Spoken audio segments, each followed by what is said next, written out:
I'm Anna Baskin, the CEO and founder of Hightail. Well, Anna, usually I'm completely cold on these, but I have to admit, I did get samples and I did go to the website.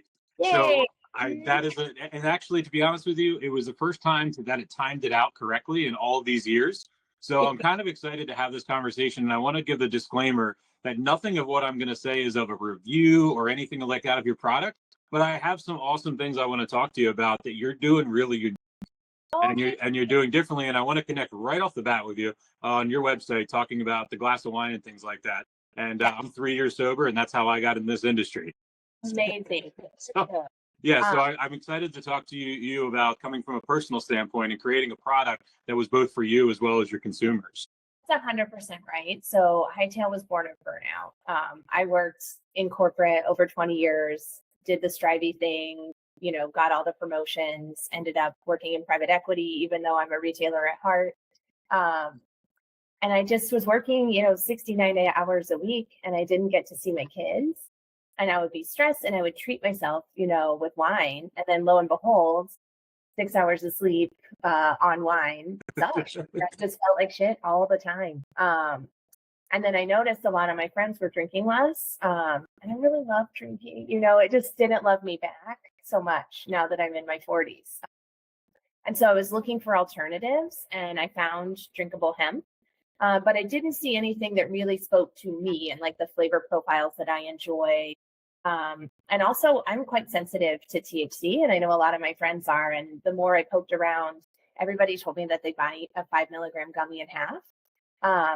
So that kind of lands you at 2.5, which they have, of course, but a lot in 8 ounces, which is like a little tiny kid's can, which is what my kids get for sodas, right?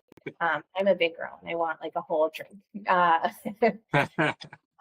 So yeah, I thought there was a real space in the market to make something for a wine lover who's trying to cut back a little bit, that still tastes really indulgent and complex and isn't too powerful, because we have a lot of stuff to do. It's really for moms who are busy and don't want to get off the rocker because they have to go pick up from soccer practice, or they have to make dinner or help with homework, or all the things that we have to do. It's one of those things that I appreciate all ends of the dosage spectrum, but I really appreciate what's going on in the microdose level and the low dose. And that's the thing that, one of the things is, and again, I still carry alcohol brands, and they've heard me talk about this on the episode, so it's not anything of against alcohol or anything like that, but it's a different presence. Right. And that's real. That mentality piece is really the differentiator. And it's not a better or worse, it's what your intention is.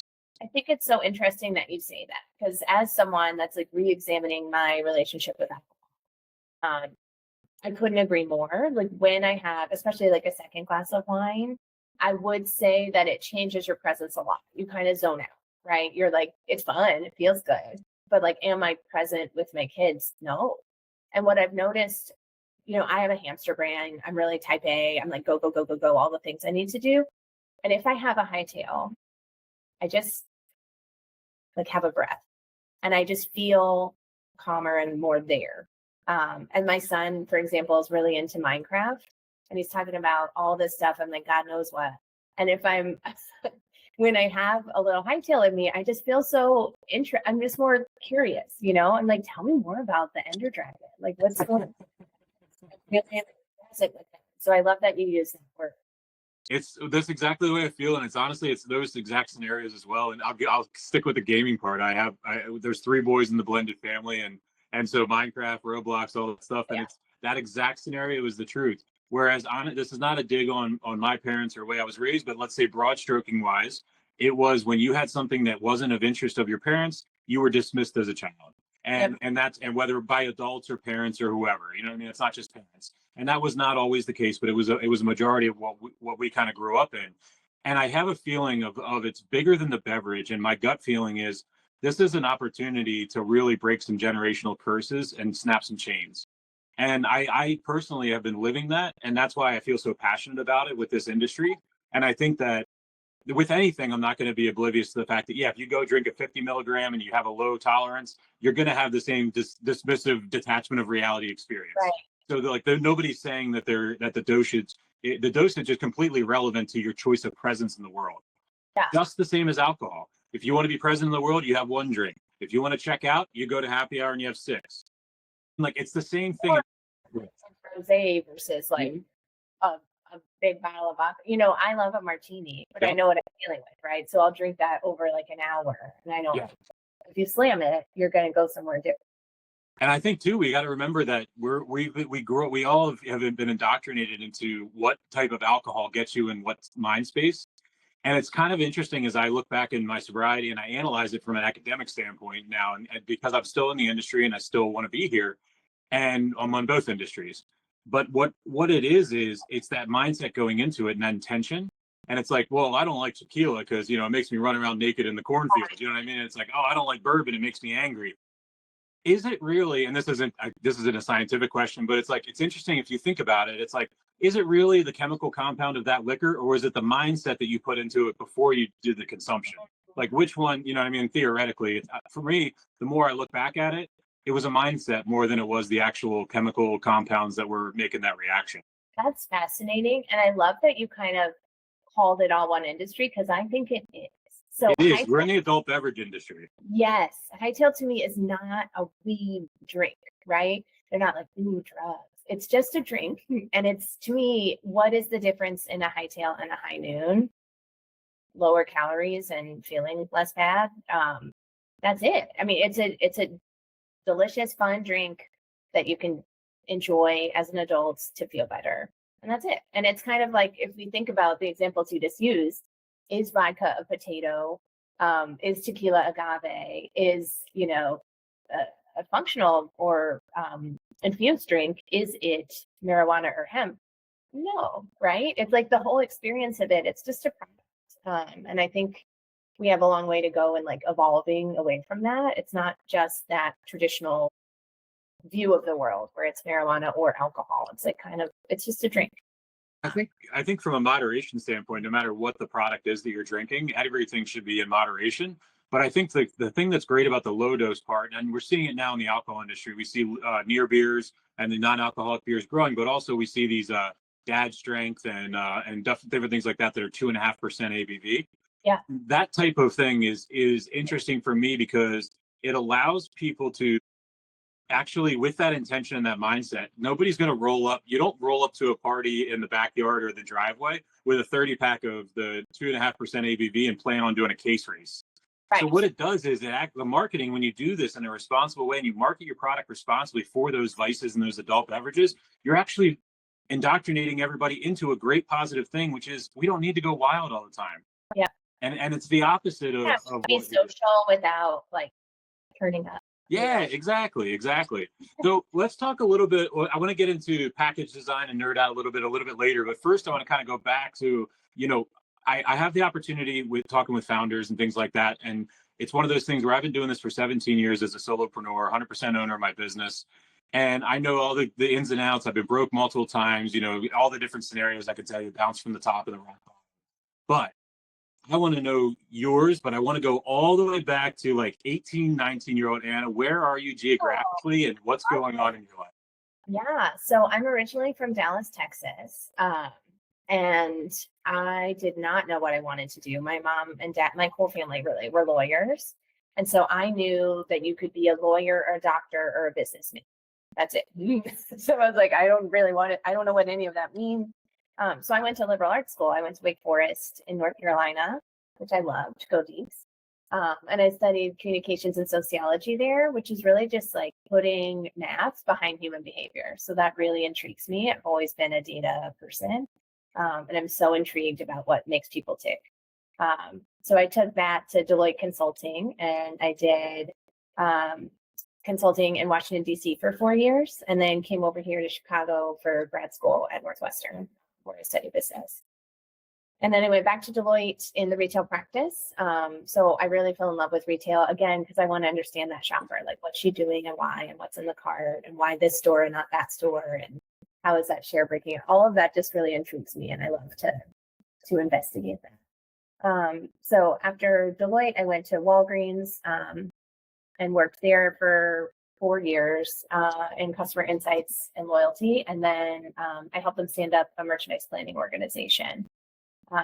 And that was a bridge too far. It's just like very financial projection-y, which is not my bag as much.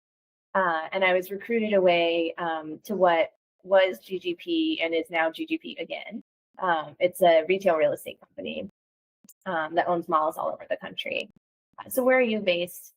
So I'm based outside of Philadelphia in York, Pennsylvania, and then also a little bit in Berkeley Springs on the Eastern Panhandle, West Virginia.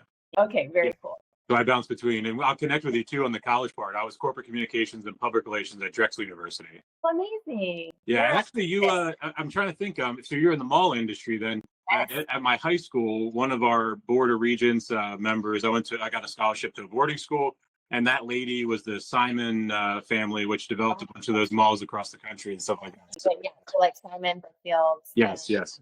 Westfield are the big ones. And that was a big wake up to realize how big that industry was when I met her. Yeah. Oh, it's so fun. I really loved it because again, I was focused on the shopper, but also the retailer then. And so I ran like a think tank internally there, which was so fun just to try to understand what's going on in the industry and how do we future proof it. And then I built like an incubator in there. So I was starting businesses internally to evolve them all forward, which is so fun. But if you've ever been like an entrepreneur, you know it's a short time gig because you're getting great pay and all the security, and you're taking a lot of their money. And they usually don't do it for long. And it doesn't stay core to the business, right? Especially a real estate business. So I didn't want to do traditional real estate. And I didn't like the changes. So I jumped out of the frying pan into the fire and went to Blackstone. Nice. Yeah. And it's just one of those things. I'm really glad I did it because it was such a spectacularly bad fit that it makes you say, what are you doing with your life? Right. We've all had a couple of those where it's like, it was a waste of time, but it was a lesson for the future, maybe. Yeah. I was miserable, and I was like, I'm so far afield from where I thrive and what I like. And that really took a lot of my risk aversion away, and in corporate now, they lay off every quarter. It's not how it was, like probably when you started too. When we started, you could work your way up, you become a VP, you get a parking space, you go golfing, you have this big team. This is what we were promised, right? That's all gone. When you're a VP, you work the most.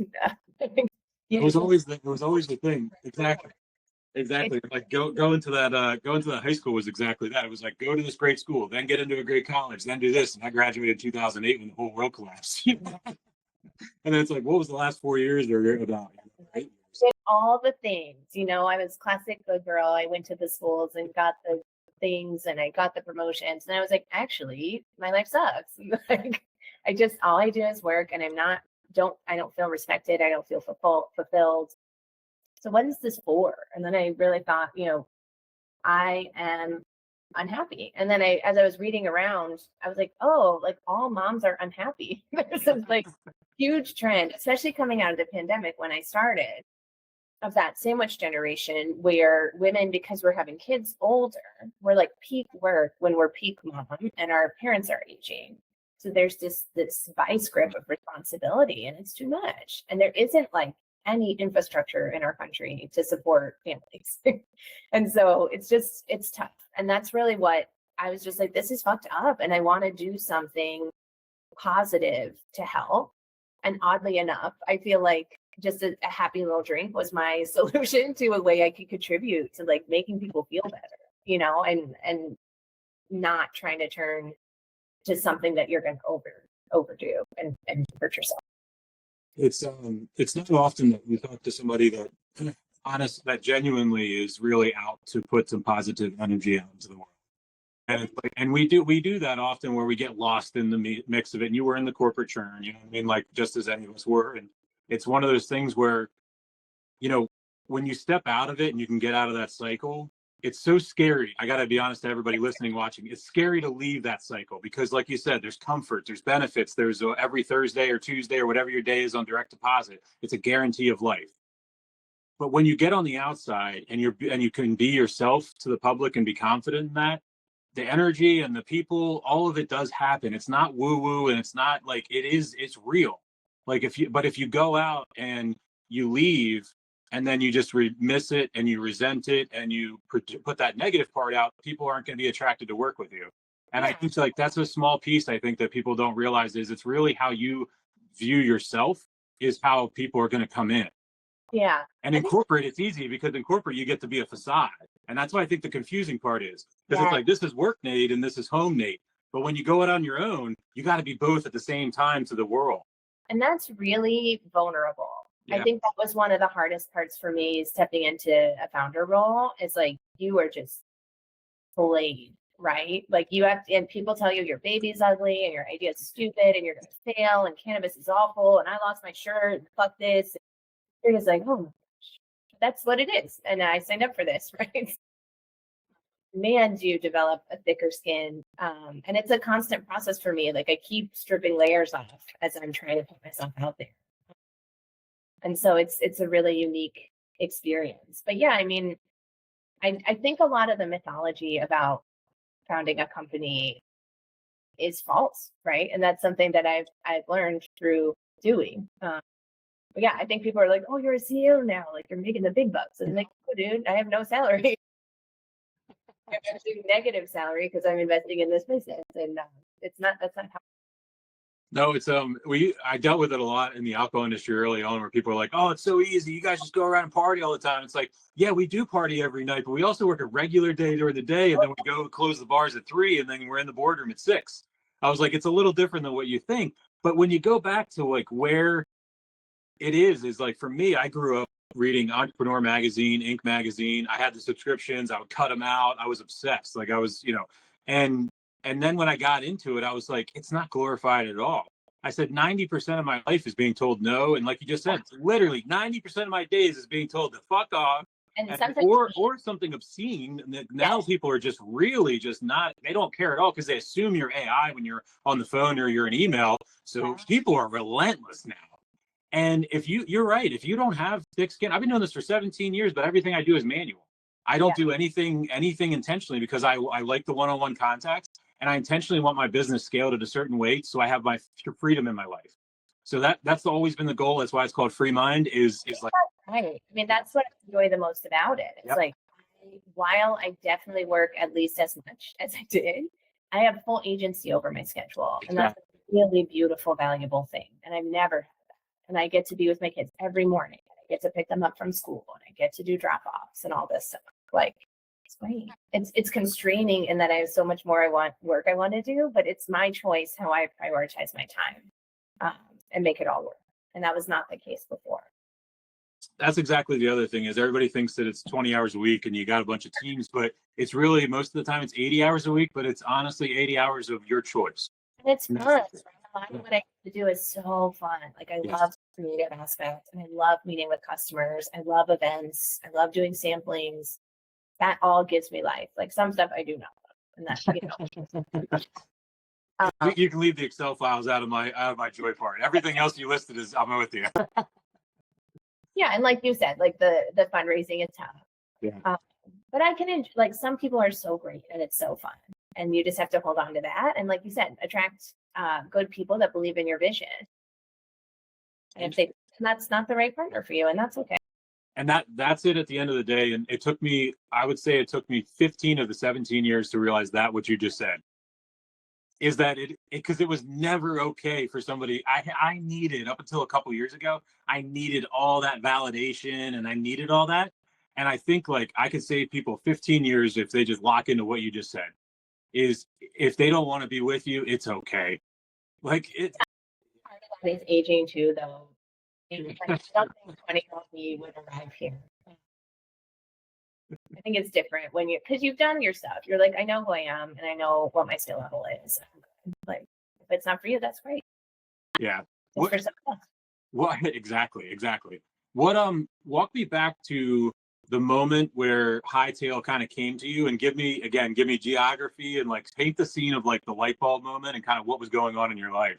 Yeah. So burnt out, traumatized Anna is here in LaGrange, Illinois. Trying to like wrap my head around quitting with no job because I had it, right? And I was thinking about doing like a fractional CXO role because I've been a consultant before and I know a lot of people. So I'm reaching out to my favorite people that I've worked with throughout my career to say like, hey, we really had magic in a bottle. Like, how did that happen? And how can I recreate that? That's when I was happiest working. And so one of those people I reached out to is called Hank Casillas, and he was on the C-suite at CBS. He was my favorite client when I worked at Deloitte. We did really cool stuff together, and he was really hard on me, but very fair. He was great. Because I would love to work with someone like Hank again. Like, what's he up to? He's the CEO of Rolano, which is a cannabis dispensary group in California. And he's like, Anna, you got to get into cannabis. It's like retail, but growing. It's not owned by private equity. There's a lot of inroads you could make. And I was like, ironically, I was like, I'm not really a big weed person. So I don't know about that. And while he and I are chatting, this hemp dispensary group called Crown Town in the Carolinas come to us. And they're like, we want to make a hemp beverage. Can you help us? And I'm like, what's hemp? Is that a rope? This is back in 2024. And I just didn't, it wasn't on my radar. And so when I found out you could have drinkable, legal, low dose, THC in drinks, and then it could be at the grocery store, I was really hooked. And so I went and did just kind of like a market study of like, who are the competitors? What are the price points? What would the flavors be? What would it be called? Which is like my favorite thing. It's like a blank sheet of paper. So I had so much fun, and the work just poured out of me. And I think as it became Hightail, it became really mine, and everyone agreed that I should be the one to kind of run with it. And so that's how it happened. And I still have their support and that have them on the board and all that. But so it kind of became my baby in August of 2024. And we came out with products at the end of March of 2025. So we're still a little baby bird, right? We're only 10 months in, but I'm really proud of what we produced. I know the liquid's delicious and feels great. And I love the packaging, and we're really clear on who we're for. We want to own that reset moment, or that 5 p.m. where you're just like, shit, I had already a long day and I have a whole night. You can take that breath just to like feel a little bit more centered and then go about your day. So you guys are based in Illinois. What states are you currently in on the shelf? I know DTC, we can do a lot of stuff there. Only in Illinois. Okay. And how is what's the latest in New Jersey? I think we were back. Did they switch it up again where it has to be in dispensary and stuff like that, or not right now? Yeah. Still in liquor stores in New Jersey. So we New Jersey because it's a competitive state. Like being so new, I was afraid to make a mistake with the distributor, and I found Regal Wine Imports, who's really wonderful. And you don't have to sign your life away before you know what you're doing.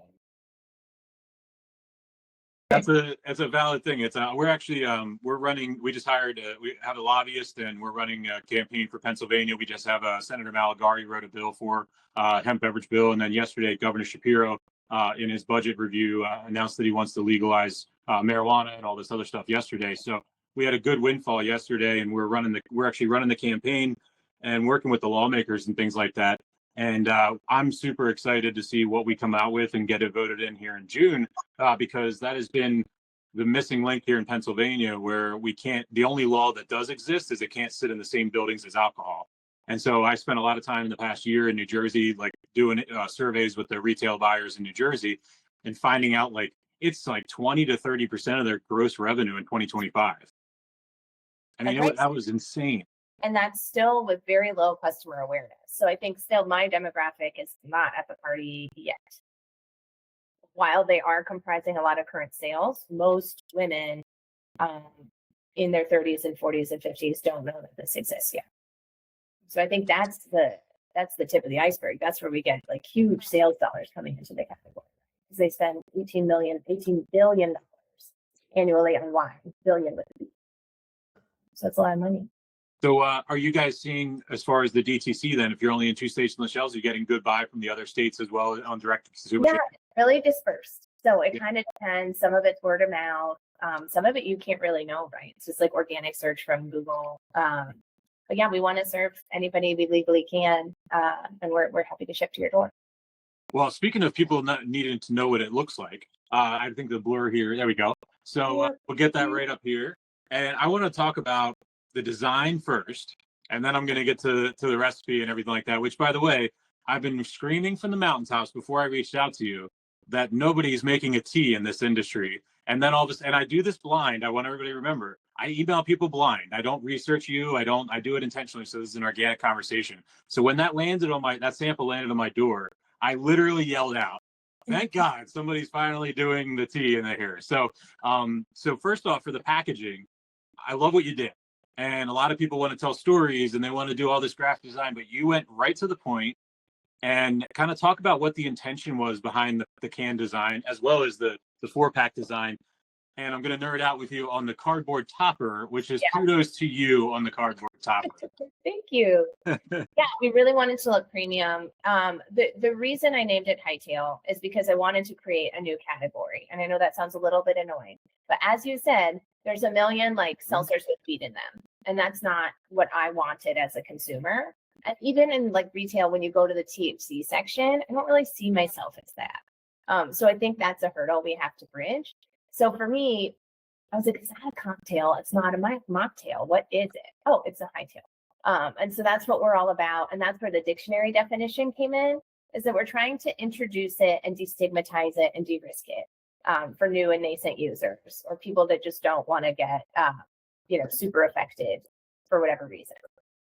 And so that was the imagery behind the packaging. We also analyzed, current shelves. And it's a little Jimmy Buffett concert-ish, right? Like there's a lot of teal and orange and red, and it's bright and it's fun. But together, it's just kind of a wall of chaos. And so I really wanted to be almost monochromatic and like sort of digital. We wanted a little Art Deco in there for whatever reason. We were just feeling very like minimalist 1920s. And that's where we got the little wave too, on the side of the can, which is supposed to signify just the tiny little boost that we give you with that small 1.5 milligrams of THC and the 3 milligrams of CBG. And all your ingredients. I mean, talk a little bit about you're not using cheap ingredients either. No, again, I wanted to stand for premium. So we have no artificial flavors, colors, or preservatives. I'm using the highest quality emulsion that I could find, which is from Vertosa, which we have both for the THC and for the CBG. And then everything is as close to pure as we can get it. So there's really just water, there's fresh juices, natural colors and flavorings, and organic cane sugar. That's it. So to me, healthy is clean. Yes. That's what I was going for. Some people have no sugar, and that's fine, but I don't like the chemicals that make that happen. And so I'm betting that my customer doesn't like that either. I agree with you completely. It's one of those things that there's a balance to everything. And I think that's the key of like what it is like, it's like, okay, let's just like, it's like the ones where, I laugh at some people in the alcohol industry when they'll be like, oh, it's a healthy alternative to vodka. It's like, but it's still vodka. You know what I mean? Like, or it's like, but you're still like, or, you know what I mean? Or it's like, let's not like pretend something isn't what it is. Like, let's just own what we are and find our niches. And I really, it's a great subcategory that you're creating within the adult beverage and then within there. And like, if you look at T numbers across the country in other categories, this is a home run. And I've always felt that everybody chased the seltzer thing because it was popular. And I feel like it ended up oversaturating that. And there's a real opportunity for the rest of the traditional beverages to come into play. Some more high quality mocktails, teas, like you're talking about, things like that. Yeah. And I think there's so much carbonation that often all I can taste is carbonic acid. Right. And so because I'm all natural and because I didn't want that super carbonic taste, we're low to no carbonation, which I think is like scandalous to some. But once it was a great surprise when I took my first sip.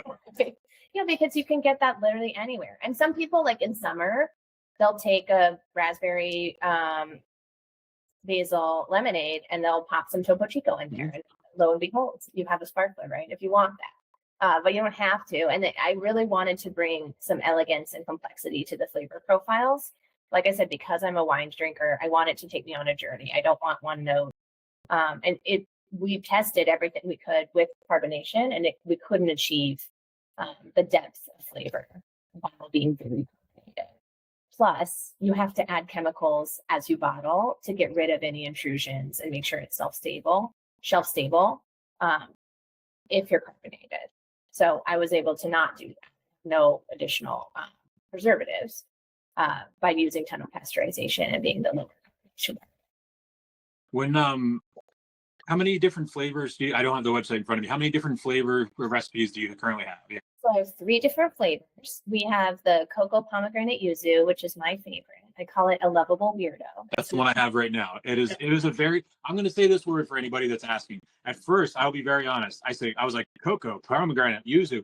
And I cringed up a little bit in the sense that I was like, that is so unique, but I wasn't turned off in a negative way. I get like that when I'm like, we're stacking too many things at once. But when I took that sip, the balance that you have to it was so awesome. And I went into it with that confusion mindset, but it was so delicious. Thank you. I couldn't agree more. I think people are like, why the yuzu? But if it's just cocoa pomegranate, it's too sweet and it's not delicious for 12 ounces. You know what I mean? And then you add the yuzu, it's very subtle, but it really grounds it and it brings depth and it changes as you drink it. So that one to me is the most like wine because it sort of takes you on a flavor journey where you start a little cocoa, you were in the middle, it's pretty juicy pomegranate, and then the end you get a little citrus, which I think is so lovely. So that's my favorite. Our best seller is the strawberry hibiscus tea. So that's real black tea, like you said. And it's just delicious. Like you get a little bit of the floral from the strawberry, from the hibiscus. And then it's such a real strawberry flavor. Really, like I used a flavor house called Simrise. And I was bowled over flavor to achieve when I first tasted the strawberry. They give you like 4 different kinds. And I was like, I feel like I've bit into a real strawberry. It's so delicious. It's tart, it's sweet, it's bright. It has all of the intricacies that you would expect from real fruit. I mean, they gave me some that was like a Jolly Rancher and I hated it. Like this second I tasted it, I was like, yes. And then last we had that raspberry basil lemonade. So I was looking for like a nostalgia play that wasn't too childlike. And so that's why we added the basil. So that has some pepperiness and brings sort of an herbaceous cocktail feel as you drink that one. So that's perfect for a porch. And that's where you're with your recipes, with the complexities in which you did them. They're not flavored teas. And I want to make sure everybody understands that. These aren't peach tea and lemon tea.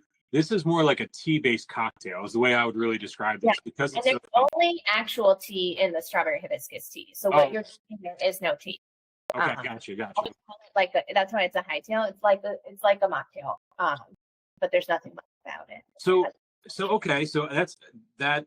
When you said tea and I took that sip, I was like, I think okay, that is even more complimentary to you if that's just a water base on top of the different flavoring. Yeah, cocoa they have is so delicious. It's from Anna. It's a beautiful flavor profile, and it coats the mouth. I put mouthfeel in all of them too. It was important to me that it doesn't drink like water.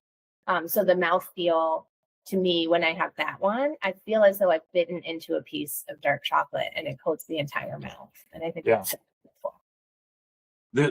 The last piece I'll talk about with the recipe is it's something I compliment you on when you say the customer journey, there's 2 paths to that. One is you have a progression of products, but I see what you're doing though, is I took that other sip. You actually, the cocoa's in the front end, but it's gone on the other end. You actually do this flavor reversal while it's being consumed in your mouth. Yeah, just like a glass of wine, right? It opens up as you enjoy it, and it's different. Your first sip is different than your second, is different than your 10th, and that's why it's so delicious to me. Yeah. So that's what I wanted to try to achieve with Hightail. Well, success. Thank you. I'm serious. Like that is, I love complicated recipes, but I love it more when they're done than when they come out right. We tried to use a heavy dose of restraint. It's supposed to be elegant, not like punch you in the face. Yeah, it is. Yeah, absolutely. So balanced. Well, let's talk a little bit about so coming out of the corporate world and into this brand. All right. I'll speak on my opinion. We have a lot of brands that are out there that are just running around like chickens with their head cut off and trying to figure out what to do. And we got distributors in 17 states, but we don't have any representation in the market and all this other stuff. How did your corporate career transcend itself into your startup mentality? And what do you carry forward from those lessons? That's a great question. I do think discipline and financial focus and analytics is a huge piece. So I'm a strategy person. So that's what I'm getting to. Yeah. I don't just go, right? I plan and then I go. So we want to go slow to go fast. We want to conserve capital. It's really rough out there to raise money. Especially, there's regulatory risk, and then Vice is its own thing. A lot of people won't invest in that. And then, and. So wanted to be very thoughtful and surgical with any investment that we put in, that we're going to get a good return on it, and that we're going to be ensuring that we survive any downturns and whatever happens, because it's going to be bumpy, right? We knew we were going into a gray area category, and then it's, that's not without risk. So yeah, we wanted to focus on the two markets. Like I said, I like New Jersey because it gives me flexibility. If it doesn't work out, that's okay. I'm not in it for like 4 years and I've signed it in blood kind of thing. And then I want to do here in Chicago because I'm here and I really want to support with local. I want to be at events. I want to do tastings. I want to talk to consumers. That's my favorite part. And I love to get real feedback because I'm very open to adapting the brand to what consumers need it to be. It's things now. Have you what's the funniest thing that a consumer feedback where they just missed the mark completely so far? What's because I do a lot of tastings and stuff like that still, and it's funny. It really depends on your framework. So for the cannabis people, the funniest thing to me is people are like, "What's THC?" And they're like, and then I'll tell them one of Hightail's selling points is that there's no CBD in it. So no shade to CBD, but because our occasion is the reset moment at 5 o'clock, you're gonna feel so fucking tired. You take CBD at 5 o'clock. It makes me I feel relaxed, but I'm just groggy and I don't want that, right? So after I have done my spiel and I talk about CBD and why it's in there rather than CBD, they'll be like, "So how much CBD is it again?" And it's alphabet soup. I get it. I don't fault consumers about that. Also, it's very funny to me where sometimes people are like, "Well, I don't do drugs." I'm like, "Oh, great, me either. This is just a little drink. I mean, there is THC in it, but it's legal." And they're like, "Okay." And then they'll take a sip and then they'll go buy it from the bar. So that makes me laugh too. It's like, well, that was a very low resistance threshold. It's always sometimes I get the people that'll come up and be like, "I don't like an altered state of mind." And then I'll be like, "Have you been to Starbucks lately? Did you try the new?" And they'll be like, "Yeah." And I'm like, it's the same thing. Caffeine is also a drug. Yes. And then they go, "Okay." And then you kind of break it down a little bit more. It's that. And also we work in the functional mushroom space and the wellness space with beverages there. And that's a whole nother thing too, where it's getting past people thinking there's chunks of mushrooms inside of it. And it's like a mushroom smoothie and all these. And then they're like, "Oh, it's psychoactive." And you have to explain to them it's all the same chemical compounds that are in the pills that are available in the pharmacy. And I think that this conversation is interesting too, because yesterday I was in an episode where we talked about the need of mass education for the industry as a whole. And that's how expensive that is, and how it's kind of a cart before the horse, because you can't really do a capital expense on the education until you have real funding. And that's not something that's able to happen yet. So it's I try to explain to people it's the similar thing for my life of being in the craft beer industry, managing brands from 2008 to 2017 is exactly what's going on right now. But it's not even it's hitting at these monumental volumes and impacts, but it's not even properly funded. And I try to explain to people, if it was descheduled and it was actually done to be able to be funded, it would be bigger sometime in some markets than the craft beer boom of the early 2010s and so. Totally. Yeah, now that you bring up function, I think I was remiss because I forgot to mention that I launched a functional. So I have Hightail Halo. I'll show you. Oh, I love that name. Very cool. It has, it's innocent. There's no cannabinoids in here at all. And instead, it's my sparkling strawberry hibiscus tea flavor with L-theanine and B12. So again, we're trying to bring that lighthearted lift that you get a little energy boost and then you can focus and get a little relaxation in too. So it's the same type of vibe, but we wanted to provide something for customers who aren't ready for cannabinoids, or they want to do it earlier in the day. And so I look at this as my 2 p.m. coffee rather than doing that and not being able to sleep. Exactly. I tell Halo, and then I feel great. I'm excited at all these different functional beverages, because I've been a couple years in on now every day, L-theanine, ashwagandha, lion's mane. I do a whole kind of supplement cocktail. Yeah. I'm not a big pill guy. Honestly, it's just they're always horse pills, and I don't like gummies in that sense because they stick to my teeth first thing in the morning and yada yada. And so it's really nice to see these brands come. I really get excited personally to see these functional beverage brands come out as well. I have to say, I was a skeptic because I was like, does this work? Do you even feel anything? Because I think the cannabinoids are an easier sell. You're going to feel something. And I've been so pleasantly surprised with Halo. Like I've been dragging ass and been like, I don't know how I'm going to make it through the day, and I'll have one. And I'm like, I just feel good. I feel like myself, but I am not exhausted anymore. Like it really does help. And the L-theanine is great. It really does. It's I no, it's, relaxed. It works. I'm 2 years in on it, and I tell a lot of people that it's like one of those things, but it's one of those things that I think people try it and then they're like, oh, it doesn't work. But I tell people that it took about 60 to 90 days of consistent daily use to really feel it. And I think a lot of people peter out after a week or two and stuff like that, or they want that. They feel like it's like smoking a joint or whatever else where you're going to get that instant thing. Where really, I think it's compounds over a period of routine and consistency. I've just started flirting with it, and it really helps. Yeah. And it's funny because I have a kiddo with ADHD, and he was subscribed to L-theanine to help him sleep. And I was like, cool. I have, I'm taking it during the day. He's taking it at night. It's kind of, I believe if it's being prescribed by doctors, that there's some real efficacy there. It completely is, and my own child has the same thing and the same benefits as well. So as well as myself, I was diagnosed a couple of years ago, autistic and ADHD. I guess they call it AUHD now. So explains a lot about my life looking back. But now I get to figure it out, and that was immediately why I started those supplements on a daily regimen because of that diagnosis. So and for my anecdotal thing, I'm not telling anybody any health benefits or anything like that. But for me, it worked, and it worked overnight in the sense of like getting that routine through, and then again, month 1, month 2 began to compound effectiveness. That's amazing. I think if we cannot use heavy pharmaceuticals, we can manage things like sleep and pain, stress, all those things in a more natural way. I think there's such a huge desire for that across the consumer base.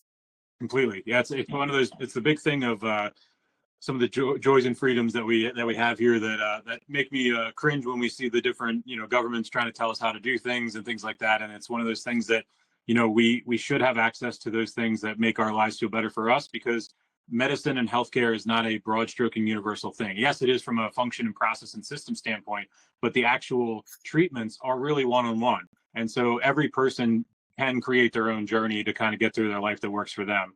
And I think having the proper tools allows people to customize their journeys as well, for sure. That's right. And different doctors feel differently, right? Like I have some that are like a DO, and they do some hippie shit, and I'm here for it. Like, let's go. Oh, like I definitely, if I have cancer, I'm going to the oncologist, But I think why not? Like, why not also experiment with natural alternatives and see if that does something for you? I think also to your earlier point, I'm so excited for thoughtful regulation, because we should have everything tested by the FDA. We have to keep consumers safe. The weird fake M&Ms at the gas station with 100 milligrams of THC, that's messed up, and that could really hurt somebody. And we don't know what's in there. Like, that sucks. So I get so frustrated because I'm like, regulation will be the best thing for us as long as it's thoughtful. So please test my shit with the FDA. I'm ready. I did all my COAs. Like I have high confidence that this is a very, consumer safe product, that we've done everything we possibly can to be by the book. So I think letting the good actors fly, because we are doing the right thing while getting rid of the nonsense, is going to be really good for us. And that's the job of government, is like keep us safe, but let us. Yeah. Build the regulations in the pathway, but don't keep the door closed is my biggest thing all the time. Exactly right. Yeah. Well, in closing, I want to thank you for taking the time today. And I want to tell you that I'm going to have you back on another one probably if you want to. So I'd love to. What I want to do. What's that? I had a really good time chatting with you. I did too. I want to do these roundtables this year where we do like a little period where we bring like 1 or 2 founders in and kind of choose topics ahead of time, and then I'll kind of moderate and let an organic conversation happen as well. So I'll keep you posted on those. We'll do a low dose versus high dose, and we'll have a little battle royale or something like that. We'll figure it out. But I want to publicly thank you for coming on the show, because it's a crazy world we live in, and it's one of those things that there's not a lot of trust in this world in a lot of different aspects of things. And I don't mean this in a negative way. I mean this in the spot that you used to have the courage, and you came on the show with no prep. We've never met each other before. I gave you no questions in advance, and you trusted me to tell your story and give you a platform for your story. And I want to thank you for that. And it's something that is unique. because while I joke about getting rejected, there's a lot of responses that I get with my podcast outreach where they're like, all right, send me the questions. And I'm like, there's no questions. And then the temperature rises. So, that does upset people and it makes people uncomfortable. And I want to thank you in the sense that you're unique and you have the courage and the chutzpah. And that's a very good testament to what you're running in your business as well. And I just want to thank you for that. Thank you. That's kind of you. No, I'm an open book and I love chatting about this. I want to get the story out and I'm happy to talk with anybody, any customers, anybody. Perfect. Excellent. Well, I'll close out with just a reminder to our audience.